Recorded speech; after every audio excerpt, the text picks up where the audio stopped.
let me tell you something, brother. When I'm working on my 24-inch pythons, dude, I'm listening to Let's Find Out with Diego.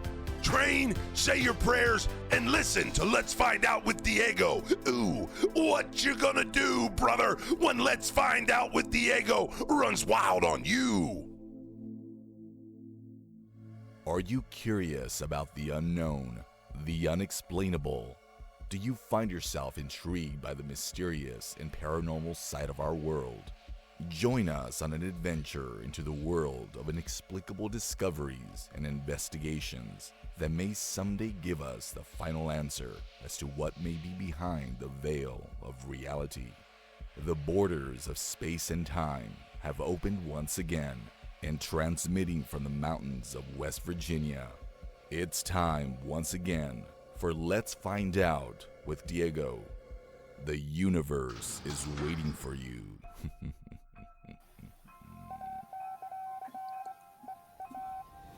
The borders of space and time have opened once again, and transmitting from the mountains of West Virginia. It's another episode of Let's Find Out with Diego. Thank you for taking this journey with me. On this episode of Let's Find Out, our guest is an author and the founder of Elk Valley Paranormal, diving headfirst into the unknown, collaborating with paranormal teams worldwide, and aiding law enforcement with EVP analysis is just another day in her extraordinary life. Her latest book, Realm of Shadows, where she fearlessly delves into the mysterious and sinister tales from her paranormal experiences, revealing the darker and more chilling side of the unexplained, including jaw-dropping stories from her inner circle. This author's intriguing work will leave you on the edge of your seat, eager to uncover the secrets of the unknown. All this plus more. Please welcome to Let's Find Out a new friend to our show, author and investigator, Cyn Shrader Hill. My friend, welcome to Let's Find Out. I've been looking forward to this interview for a very long time now. Wow. Can I just say, wow, what an introduction. I don't think I'm worthy. No, come on now. I'm not worthy. That's amazing. Thank you so much. And I'm so happy to be here. No, you're welcome. No, I'll say this. You're amazing because I've been following you now for several months, ever since you and I first made the connection not long ago. And I was looking through your bio. It's probably like the 10th time I've read your bio. And my goodness, I don't even know where to begin, but I'm going to try because a lot of stuff in here that not only amazing, but going back to a very young age when your experiences first started. And before we go down this journey of your personal experiences, you know what, let me do it like this, because every story has an origin, has a beginning. So there's that one time in your life, that one experience that when you're awake and you find out, wow, this is the purpose of my life. What was the turning point? What was that experience that catapulted you into becoming an investigator? You know, it didn't happen until I was much older. I didn't get into investigating until 2013. And I was always interested in things like this. Always, horror movies are my favorite, always have been. And the monsters and all that kind of stuff. But I can think of weird things that happened when I was a kid, but at the time, there's a few things I still can't explain. I can't, but I had no idea what was going on. I found out about, in 2013 that I'm empathic and had trouble with that growing up. So the biggest thing I can think of when I was young that was happening to me was I started having major panic attacks at 10 years old. And I had no idea why. And mine were the crushing kind that would make you go to the emergency room. You're dying, that kind of thing. And I had no idea what was going on. I was terrified. As a kid, your imagination runs wild. And the very first thing I thought of is I've got a tumor. I got a tumor, and I found out later when I joined my first group that I'm sensitive. So I was taking on everyone's energy around me. And if I have caffeine on top of it, it's going to be a terrible, terrible panic attack. So I've learned to control those a lot. And when you were having those panic attacks, I'm assuming that perhaps you went to the doctor and they couldn't figure out what was going on. And Right. well, what did they say? Did they try to? And I don't mean to get too personal, No, because that's okay. it's one of those things where sometimes they don't understand, but they try to prescribe things to you that maybe not very good for you. Did they try to go Well, down that route? back when I was going through this, now I was born the day Kennedy got shot. So I'm about to be 61. And back when I was having the panic attacks in the beginning, nobody talked about experiences like that. Nobody talked about, things going on, any kind of psychiatric things you did not talk about. You didn't talk about ghosts. You didn't talk about, there's just tons of things back then you did not talk about. And especially here in the South, and we're in the Bible Belt.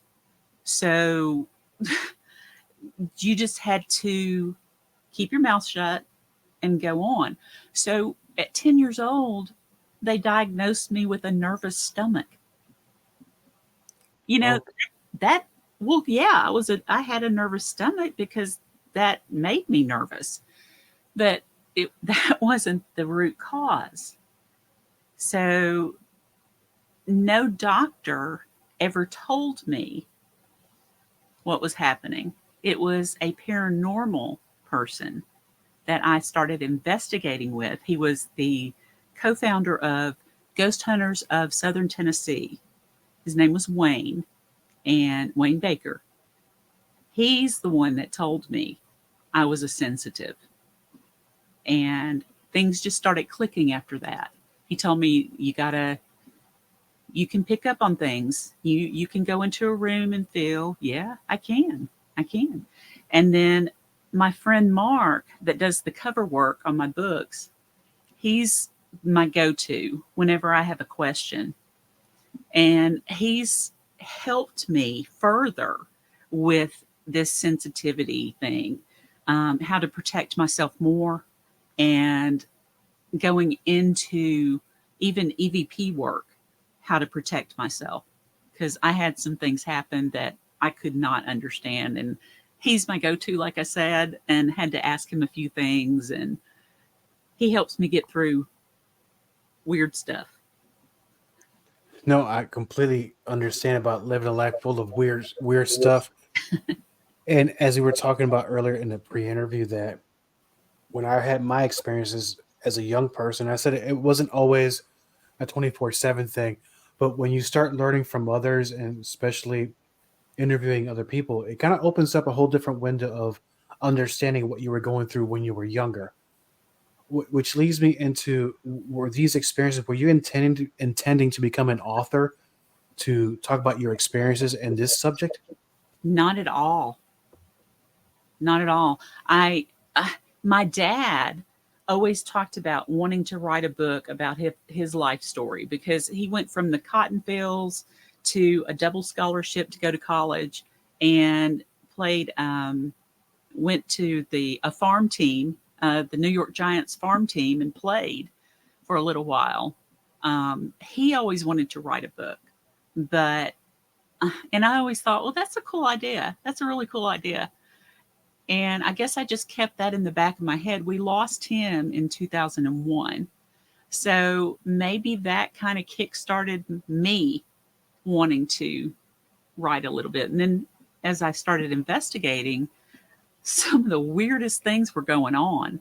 And then they would kind of remind me of things growing up that had happened, or things on vacation one year that had happened, or whatever. So I just started collecting my own stories and just kind of free flow, writing them out, just not even worrying about if everything went together. I just free flow, just let it write. And, that's what copy and paste is for. You can move things around. That's kind of how that came about. I didn't get my first book out until 2018. And I was actually editing Mark's books. And again, he's the guy that does the covers and the illustrations and in my books. I'm working on his book right now. But we go back and forth. He does my illustrations. I edit for him. And I had edited his second book of his. And he said, when are you going to put yours out? And I said, I don't know. I don't think I'm ready. He said, yes, you are. You really are. And it's time. So put it together. Do it now. And it was just the kick I needed to go, okay, all right, here we go. Now, those collections, those stories, were they included in your first book? As you were writing these stories and these recollections of what you went through, were you surprised at how much information you had written? It did surprise me. It surprised me where I could pull from some different experiences that had happened, not necessarily hauntings, but really eerie things that had happened, things like that. Like I said, a lot of weird things over the years. Can you go, because I know we're talking about the supposed diagnosis of a nervous stomach. What other things have you gone through that? Let's talk about some of the stories you've written for that first book. Okay. What I need to tell you is the first book I wrote was not supposed to be the first one. The third book I wrote was supposed to be my first one, but I couldn't figure out how to do it. I couldn't figure it out, so I put it off. I got the first book out, and it is 23 short stories, mostly in and around the county I live in, Lincoln County, Tennessee. And it's the one, if you're looking at the state, we're on the Alabama state line, and it looks like a little house with a chimney right in the middle. And that's Lincoln County. So 18 of the stories are from Lincoln County. There's 2 from Lynchburg, which is the county right next door and where Jack Daniels is made. We had a couple at the old funeral home there, a couple stories there. One was on vacation. One was when I lived out in Arizona. And one of my team members at the time had a story or 2 from Georgia. So, it was just kind of a hodgepodge pulled together, and it worked. It was something that I found out I could write short stories. That's what I was worried about. I didn't know how to put a book together, but if I collected enough short stories, that would make the book. So that's what I'm sticking with, because that's what I'm good at. The second book I did, Mark and I wanted to see if we could do a fiction book. So that's the only fiction one I've got, that second one. The third book was supposed to be the first one. They're speaking, are you listening? I wanted everybody to be able to listen to the EVPs somehow. And so these are investigations that have struck out the most to me. They stuck out the most and have some of the best EVPs I've heard. Some are funny. Some are ominous, of course. Some are just crazy. You hear it and did I hear that right? And then there's a couple that are just, oh my goodness, I can't believe that happened. So what I did after I wrote the book, I went to and made my website, elkvalleyparanormal.com, and put it in the evidence section at the drop-down menu. You can go to that menu and click on They're Speaking, and listen to all of the audio. And there's over 100 in that book, and you can hear every one of them. So I'm glad you brought up earlier, you were talking about the subject of EVPs, which I talked about in the intro. But I was thinking of a question to ask you as you were talking, because you were saying that a lot of your experiences happened in Lincoln County. So is Lincoln County known for its paranormal history? Is there some sort of thing that makes it more active? I think this entire area is active because of all of the blood trauma, all of the skirmishes that happened. We have Indian mounds everywhere. And not just, I know they're all over the U.S., not just here. But when North and South fought, we had so many skirmishes around the Tennessee area, a lot of bloody skirmishes. So that blood trauma, I think, has so much to do with a lot of the hauntings that we have. I think, too, even if it's residual, it can cause people that move into the area or come through the area just to visit or whatever. They can pick up on that and feel a heaviness or maybe not feel well. Others that aren't sensitive would probably think that we're crazy for saying something like that. But I think that's one of the biggest reasons that we have so much going on is our history. No, it's interesting you bring that up, because I've had other guests almost give me the same exact answer as you Really? have. And yes, because I'm not going to say the name of the guest because I might get their name mixed up, but I asked them about the history of the cities and their towns, and then pretty much almost what you said, heavy in activity, whether it's Civil War, whether it's a certain time period where there was a lot of suffering, that definitely will cause a whole county or probably a whole state to be active. Especially it's like in Louisiana. It's one of those that was brought up not long ago. But now I'm going to circle back to the EVPs, because you've had some experience with law enforcement and assisting them with I guess, with these EVPs. Can you tell us how did they approach you? How did this happen? That was a terrifying actual time. I didn't know what was happening. That was another I had to call Mark moment a couple of times.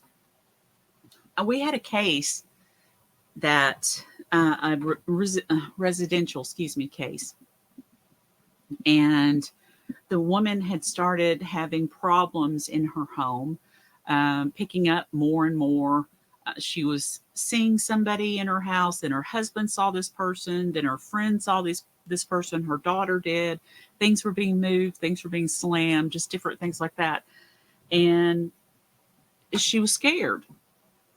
She didn't want her daughter hurt. So we were called in. Mark did a remote, which means he can see the property without ever having been there. And he's amazing at it. I'll tell you a little bit more about remotes if you'd like me to later, because he's been doing some really cool stuff lately with those. He did the remote and found out where the energy was coming into the house, and then told us where to look in different places.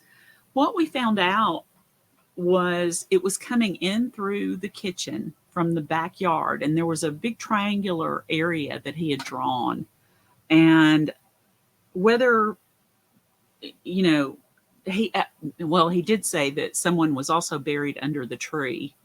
Didn't know who, what, when, or where exactly, but there was somebody under that tree, and they could be causing something. But what was the main thing? There are two things that had happened. Her friend was interested in talking to spirits, really, really wanted to talk to spirits, really wanted to interact with them. So whenever they would go on ghost walks or whatever, she would take a recorder, she would take anything and go off by herself and try to talk to the little girl that stays around this area, or go to the tombstone where the man is supposed to come out and talk to you. So she started doing that, and something jumped her, basically. The other thing, and then she visited this other girl's house, so that brought it into the house. That was one thing.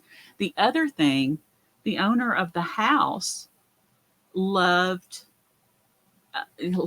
like so many of us do, rocks and crystals and things you find on the land. I know my husband likes old things, so if he finds something old, an old bottle, an old piece of metal that has something on it, he'll bring it inside.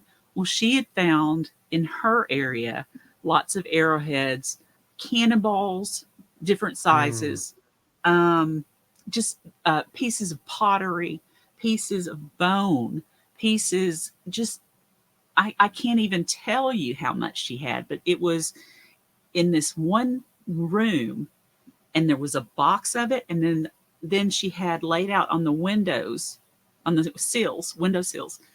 And Walt, my mountain man that's on my team, actually caught it. And he walked over and he said, where did this come from? And she said, oh, just outside. And he said, did you just bring them in and that's it? And she said, well, yeah, I saw it, picked it up and brought it in for my collection. He said, did you leave any kind of something when you took it? Did you leave something? And she said, no. Why would I? He said, you've got to, especially with Native American things, you've got to leave an offering. You've got to. And it's just like, you took something of theirs. You should have given something of yours in exchange. And it kind of clicked with her. Oh, I didn't know that. I didn't know that. I didn't know that. That's the first time I heard that too. So, that's another good thing. Everybody always keep your ears open, because the things you can hear from your team members and other team members, you can learn so much. We could all learn so much if we just listen to each other instead of having any kind of drama. But back to this story. So the girl that came to visit, we finished that house. And a few weeks later, she reached out to me and said that she was being traumatized. She was being harassed. Somebody was following her. No one was believing her. And she was seeing these hooded figures everywhere. They were stalking her and telling her that they were going to kill her. They were going to kill her. They were going to, she was never going to be seen again. Nobody was going to believe her anyway. Just different things and some horrible things. So she sent me a video and asked what I thought of it. Well, I saw nothing in the video, and it was without sound, so I couldn't listen for EVPs. And I just wrote back, I'm sorry, I don't see anything paranormal, and there's no audio. Well, almost immediately, I got several clips from all over her house, and even one from her car, where she had turned her recorder on for a couple of minutes, 2 to 5 minutes, and just let it run. The only one I couldn't use was one that she set next to a radio. So all you could hear was the music. The other ones, I pulled out 1 or 2 from each recorder. She had one in her parked car, a kitchen one, a bedroom, just, several, 4 or 5. And these were intelligent spirits that were honestly telling her, nobody's going to believe you. We're going to keep harassing you, and you can't do anything about it. And so I sent those to her, and she sent me back, my brother wants to talk to you. He's a cop. And I went, oh, did I just do something wrong? That was my first thing. I don't want to get in trouble at all. And I said, what do you mean? And she said, you're the only person that believes me. And I said, wait a minute, what do you mean? She said, I've been filing paperwork, harassment and all this kind of stuff, trying to get help. And you're the person that actually is going to tell them that, yeah, I am being harassed. And I said, I'll talk to him. I will talk to him. So I did. And it was a long conversation. He was a cop.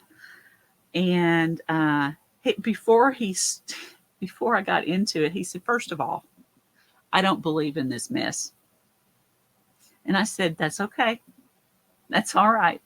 And he said, I don't believe in any of it. I go to church on Sundays and Wednesdays. I do this and that. And I said, okay, that's fine. You don't have to believe in it. And he said, well, what can you tell me then? I said, she is being harassed. She's being followed. She's being stalked. She's seeing these things everywhere. And they're intelligent. And they're after her. And she needs to be protected. She needs to go see someone to talk to about it, a professional, because she's going to go crazy if you don't get her to somebody that was that bad. She told me that she had gone to a theater to see a movie, and one of these cloaked things stood up, looked at her as it walked by, and passed her. So, she was seeing these things on neighbors' roofs everywhere. So they were after her, and they were going to get her. So anyway, he asked if I could come down, and it was too far. I said, I can put you in contact with another group that can help you, because she needs to have her entire place cleansed, blessed. She needs to be cleansed and blessed. And then she's got to go talk to somebody, so it's not going to affect her, PTSD, whatever. And she'll stay on the sane side. So that was that. The weird thing that happened to the ending of that story is after I was on the phone with him, she sent me another clip, and I was exhausted by then. So I just thought, I can't do this tonight. I closed my computer. I'll get it tomorrow night or something. And my husband and I got into a little spat that night. Nothing big. We ended it at, before we went to bed. But the next night, I opened that email, and I thought, okay, I'll do this one more. And I think that's enough. I think that's enough. So I pulled two out. The first one to her said, no, it doesn't matter or something. You cannot get rid of us. We're not going anywhere.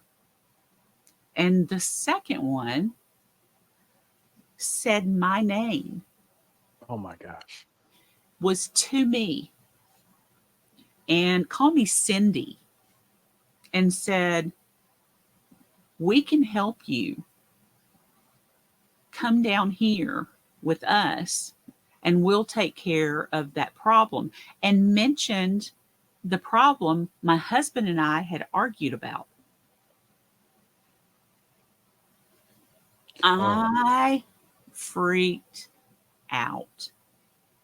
I did. I was in awe. I couldn't even breathe for a second. I was like, surely I didn't hear that. And I listened to it again, and it was even more ominous the second time. And I clipped it. I pulled hers out, and I sent her that one and told her I couldn't. That's all I could do. I can't help you anymore. I'm sorry. Your brother's going to find somebody to help from now on. Good luck. And I didn't send her the one that they talked to me, but I was floored. How in the world? The email had come the night before, and we had an argument the night before. Then I opened it up the next day. All this weird through an email. How does that happen? So I called Mark and I said, something really weird happened and I don't get it and I need you to explain it. And told him what it was. And he said, okay, first of all, calm down. It's a parlor trick. It's something that spirits can do. And you think they're in your head, but they're not. He says they can read your aura and any kind of imprint that you have on you, like a 48-hour imprint around you. Anything you've thought, said, done, that was done is in the area of you, your energy field, and they can read it. So when they popped in, they could read my aura. But I still find that scary as heck that something can come through the computer and affect you like that. He told me from then on, he said, I need you to protect yourself anytime you're doing EVP work or talking to spirit or anything. I just thought I was supposed to protect myself when we went on investigations. I had no idea about the other. Well, it looks like they targeted you. They projected themselves between you and your husband. And it might have been the case that maybe they're the ones that kind of caused you guys to have a little bit of an argument, because if they can cause somebody else to be fearful, they could probably try to do it to you because you're trying to assist them. So now, fast forward, are you still in touch with the brother and the sister? No, I've not spoken with him since that phone call. And since I spoke or sent her the message, I couldn't help anymore. Weird thing is, she actually reached out to her friend that had the problem in her house. My book came out in October. I think it was the first week of October. And the girl that we had gone to her house reached out to me on Facebook and said, is the 1st of October important to you for some reason? I said, that's my dad's birthday. I said, that's when Whispers came out. And she said, oh, okay. And I said, why? She said the other girl had gotten in touch with her and said, don't listen to anything that Cyn or Elk Valley Paranormal says because they're lying. And she says, and I know you're not because I've seen everything you've done. And I said, she's still dabbling, isn't she? And she said, I think so. I said, you need to get away from her. You need to get away. I asked Mark about it, and he said that she was not possessed. I asked him about that. Is she possessed? He said, no. It's more like infected. And they're now part of her personality. So it appears to be like multiple personalities sometimes. And it will eventually, if she doesn't quit, it will eventually be possession. Wow. So basically, that individual invited them in. And kept inviting them, even though, I did all I could. And I've never, I don't work with demons. I'm not a priest. I'm not anybody but me.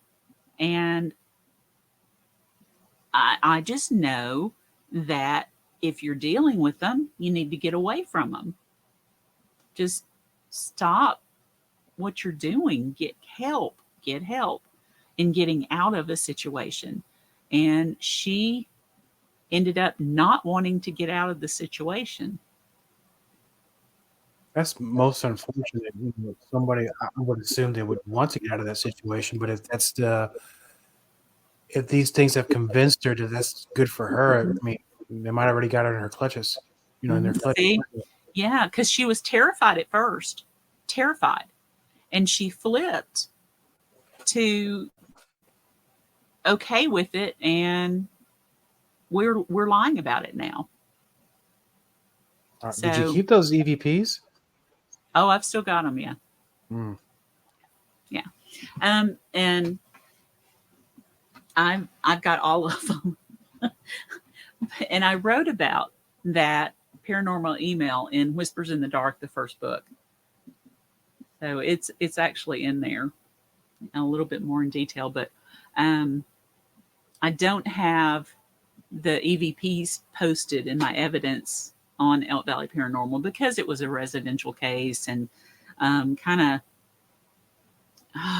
it hit too close to personal boundaries, and I didn't want to put that on there. I've got a couple of residential files on there that are EVPs that you can listen to, but not those. I completely understand. You don't want to open that again. You never know how it will affect you on this time around. Mm-mm. Now, you mentioned earlier about your friend that has that gift of, was it remote viewing you were talking about? Yeah. So, if you don't mind, how does that work? Because I've only met a few people that had that, I will say, talent, but I'm not sure I completely understand how that works. I think you would enjoy talking to him. His name, and he would be a good guest for you to have, Mark Elliott Fultz, and I can get you that information. He has been in the metaphysical world 40 plus years, and he basically was beat to death and was brought back.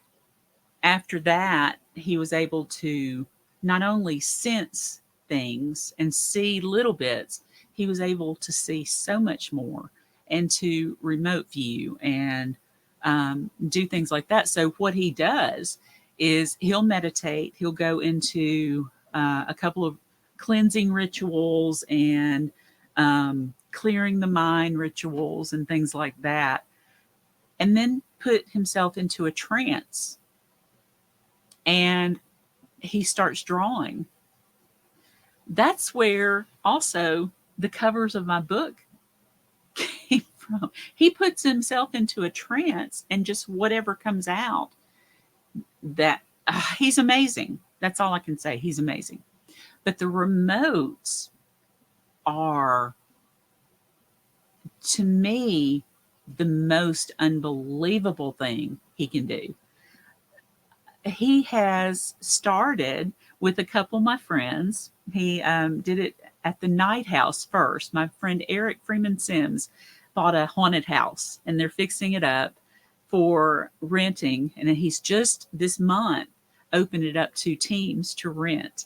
And that's in Hopkinsville, Kentucky. So the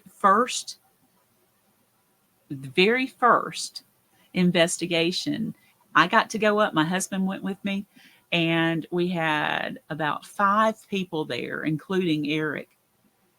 So we got to do that first investigation around it. And Mark phoned in, and he had already sent a remote picture of what he drew and said, this is where the energy is. This is where this is. And then we would take the phone around. Eric was holding his phone, and Mark would go, okay, I need you to go to your left, whatever room is off of the green room.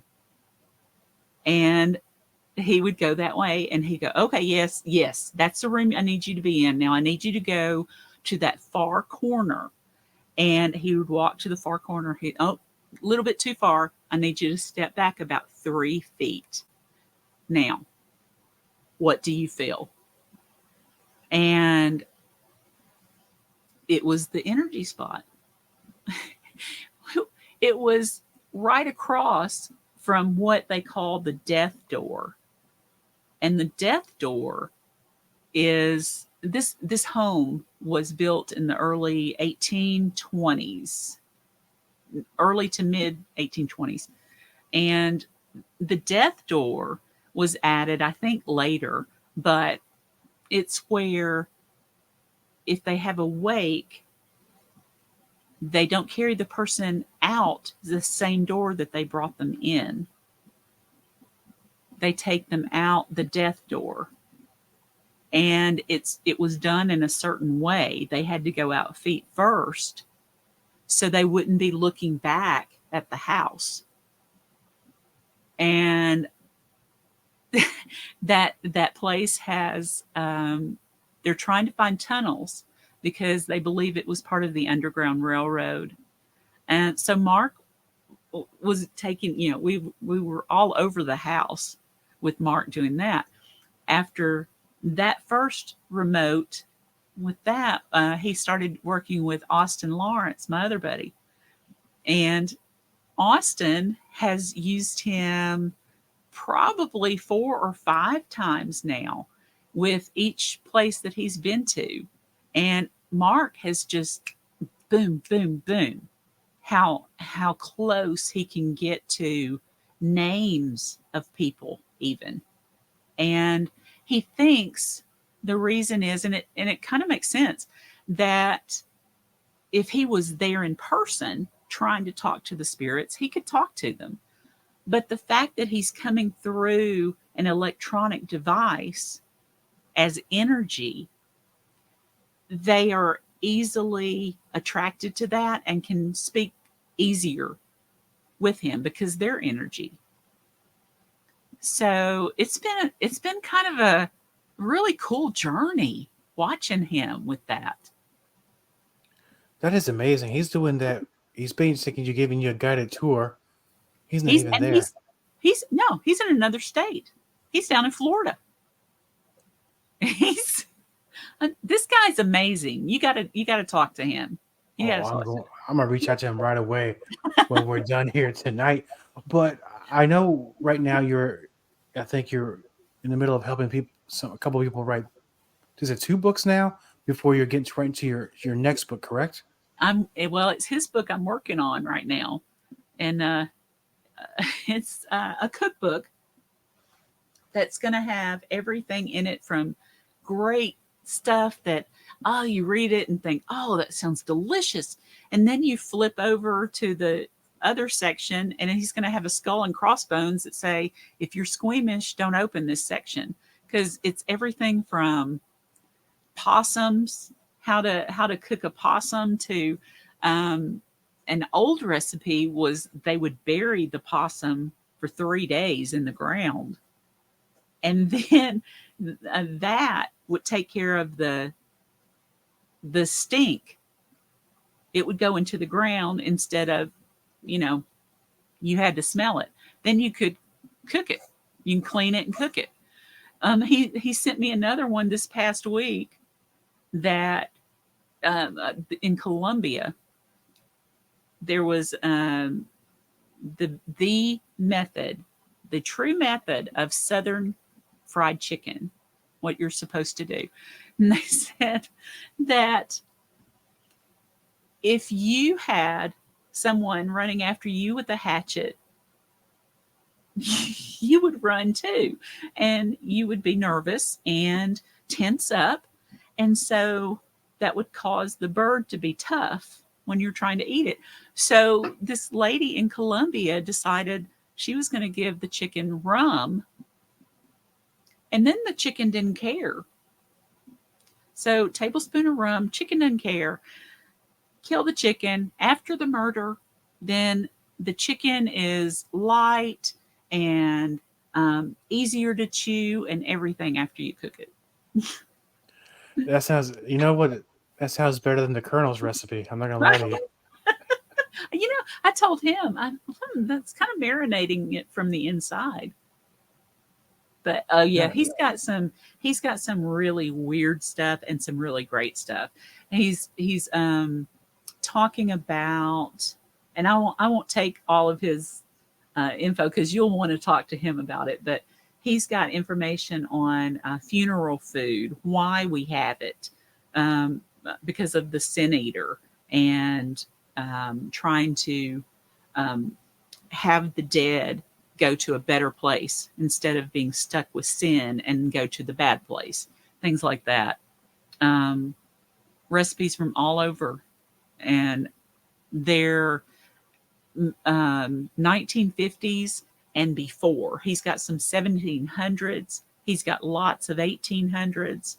And I had to use a dictionary more than not. I didn't know what a lot of stuff was. So I'm still working on it, and hopefully we'll be out soon. I just don't know when. Then I can work on getting my books out, and that's what's coming next. You know, so the cookbook has a dual purpose. You learn the recipe, you learn a little bit of a background about how that recipe, especially with the possum. I would have never thought about putting a possum in the ground for 3 days. My mind would be like, it would already stink more, but apparently maybe the soil just takes it away. I don't know. That's amazing. I know. I've learned a lot. Now, a lot I won't do, but you know, some of the stuff in there, especially those recipes that, like, there's a lot of recipes using tripe, and tripe is stomach, you know? Yes. And I don't want to cook it. I don't. But if someone else cooks it, I will taste it. I'm not saying I'm going to eat it, but I'll taste it. I understand, because back when I used to travel when I was younger, I used to travel to a lot of southern states, and the cuisine is a little bit different depending on where you go. And, you know, out of courtesy, you can try the food. Yeah. I think I tried my first fried alligator nuggets, like chicken McNuggets, but just fried alligator, you know. Mm-hmm. I gave it a whirl. The old college try. It wasn't so bad. Right. But a life is an adventure anyway. So now, once you get done with these books, what are you going to write next? Well, I've got several parts of them already written. So it's just getting the time to do it. The fourth book I brought out was It's Not Goodbye, Signs from Beyond. And that one was different from all the others. It was signs from our loved ones after that we've lost them, and even animals coming back and seeing us. And I didn't really understand why God kind of put that in my lap I needed to write that book. I didn't have enough to write about it. Had no idea how I was going to do it. I thought, yeah, it's a good idea, but what do I do? So I put a feeler out on Facebook and said what I was looking for. So any kind of angel rescues, spirit warnings, you come into the room that a loved one is very close to death and they're talking to somebody you can't see. Spirits appearing, spirits that you can hear, just signs like pennies, feathers, cardinals, songs that you hear on the radio, pictures showing up out of nowhere, you know, just anything like that. I got so many emails and so many messages. I have a story for you. I have a story for you. And so the book just came together like I could not believe.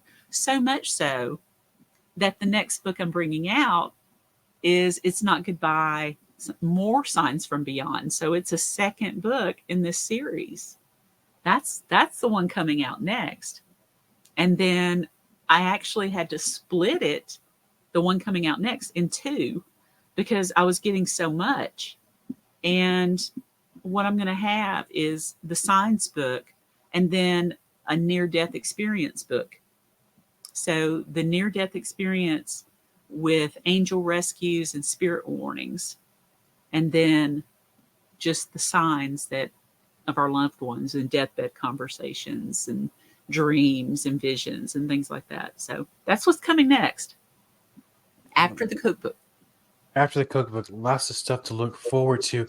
And my friend, for the listeners of Let's Find Out that want to learn more about you, what you're going to be doing, and grab a hold of some of your books that you have. The covers are amazing, by the way. So my hats off to the artist. Where can they go find out? I'm self-published on Amazon. All 5 books are there. And just look for Cyn Shrader Hill.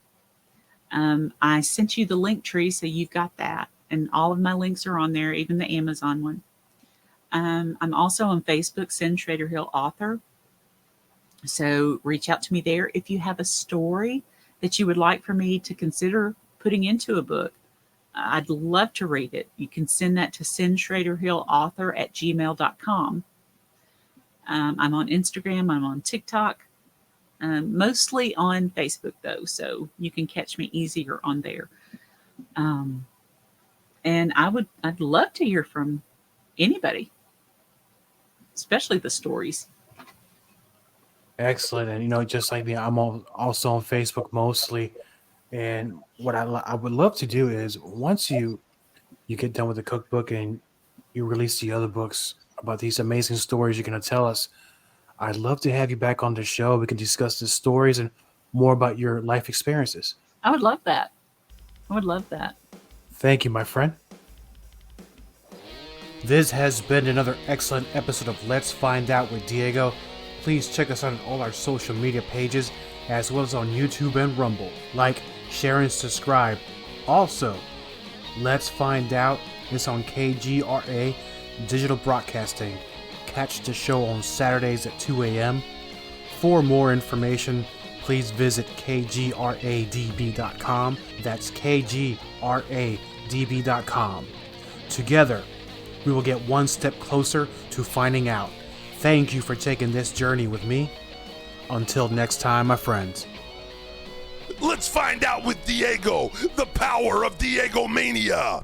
All content for Let's Find Out is property of co-host Diego and is served directly from our servers with no modification, redirects, or rehosting. All celebrity impersonators are paid performers. The impersonated celebrities do not endorse or promote any views or opinions expressed by our guests, co-host Diego, or Let's Find Out. The information shared on Let's Find Out is provided on an as-is basis, with no guarantees of completeness, accuracy, usefulness, or timeliness.